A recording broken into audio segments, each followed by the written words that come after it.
Assalamualaikum warahmatullahi wabarakatuh. Perkenalkan, nama saya Umi Kulsum dengan NIM 2081836.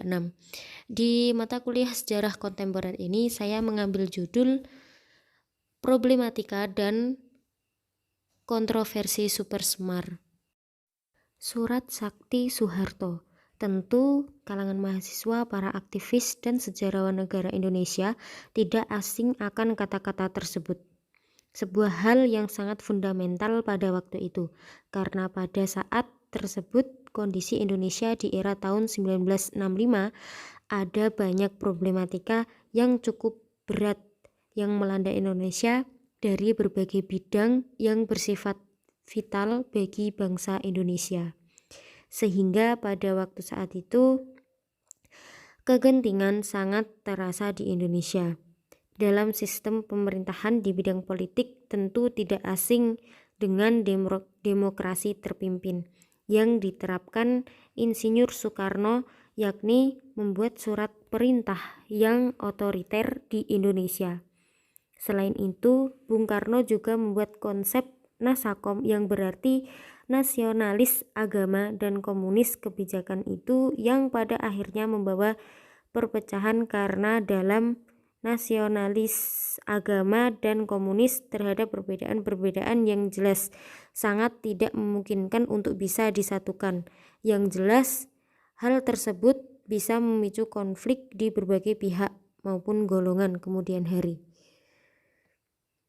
Sistem pemerintah demokrasi terpimpin yang diterapkan oleh Bung Karno ini menyebabkan beberapa pihak yang sudah mempunyai posisi kuat bisa lebih memiliki kekuatan yang luar biasa, sehingga menyebabkan ketidakseimbangan dalam pemerintahan. Di bidang militer, Dwi fungsi ABRI yang membuat anggota ABRI bisa dengan mudah menduduki jabatan di bidang politik, sehingga peran ABRI menjadi tidak sesuai dengan tujuan awal yang sebenarnya dibentuk untuk keperluan pertahanan negara. Selain itu, konfrontasi Indonesia-Malaysia yang terjadi pada masa lalu yang sempat membuat pro dan kontra pada pemerintah dari sejumlah tokoh militer. Klimaks dari berbagai problematika yang terjadi pada akhir tahun 1965 yaitu sebuah peristiwa yang sangat kontroversial bagi Indonesia yang melibatkan Partai Komunis Indonesia, yakni Gerakan 30 September dan Gerakan 1 Oktober yang lebih dikenal dengan G30S PKI.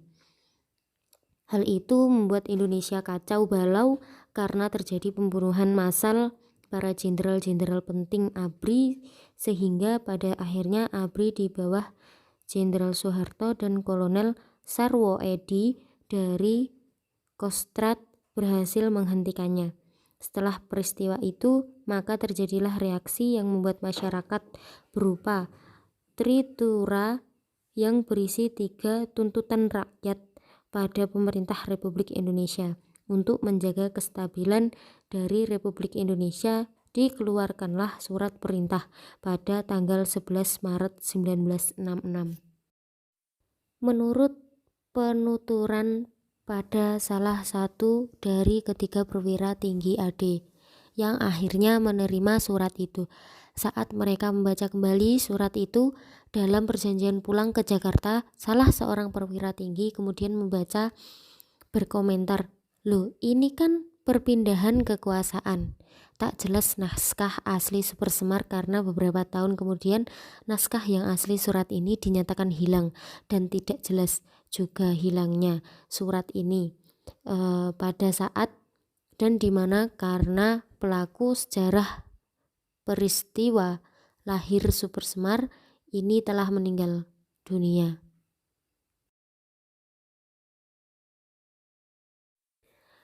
Belakangan, keluarga Muhammad Yusuf berkata bahwa naskah Supersemar itu ada pada dokumen pribadi Muhammad Yusuf yang disimpan di dalam sebuah bank.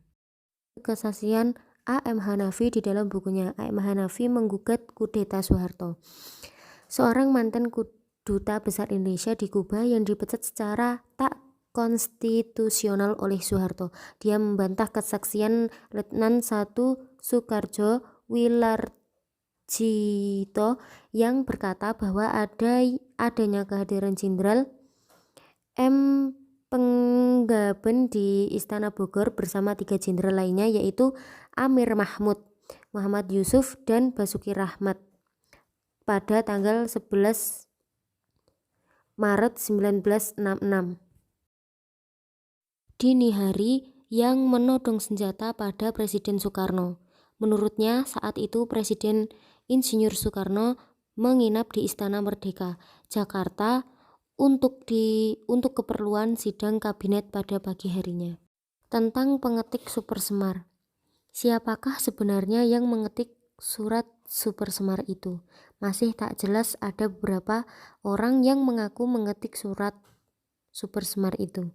Di antaranya Letkol atau Purn TNI AD Ali Ebram yang saat itu sebagai staf asisten 1 intelijen Resimen Jakrabirawa.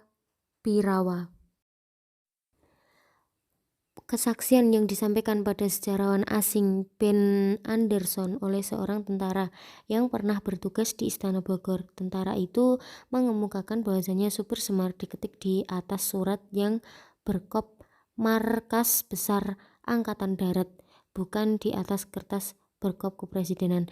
Ini yang menurut Ben jadi alasan mengapa Super Semar hilang atau sengaja dihilangkan. Menurut kesaksian salah satu pengawal kepresidenan yang ada di Istana Bogor, Legend Letu Soekarjo Wiyardjito, ketika pengakuan ditulis di berbagai media massa setelah Reformasi 1998 yang juga menjadi tanda berakhirnya Orde Baru dan pemerintahan Presiden Soeharto. Dia menyatakan bahwa perwira tinggi yang hadir ke Istana Bogor pada malam hari tanggal 11 Maret 1966 pukul 1 dini hari waktu setempat bukan 3 perwira tetapi 4 orang perwira, yaitu ikutnya Brigadir Jenderal Brigjen M. Pengabean. Hasil dari analisis penulis adalah berbagai informasi yang diterima sebagai tambahan pengetahuan dalam mengkaji disiplin ilmu tentang historis penting negara Indonesia menjadi sebuah pembahasan yang perlu diperbarui sering berjalannya waktu agar tidak hilang dari peradaban zaman, khususnya di era disrupsi saat ini, di mana mahasiswa sebagai kaum milenial sangat rentan tergiring arus dan tidak memiliki ketertarikan pada peristiwa sejarah di masa lampau. Super Semar masih terus menjadi misteri yang tidak terpecah hingga hari ini. Perlu banyak kajian dan diskusi untuk saling mengerti bahwa dalam menanggapi dan memahami sebuah peristiwa sejarah diperlukan pikiran yang terbuka dan bijak untuk terus belajar. Sekian, wassalamualaikum warahmatullahi wabarakatuh.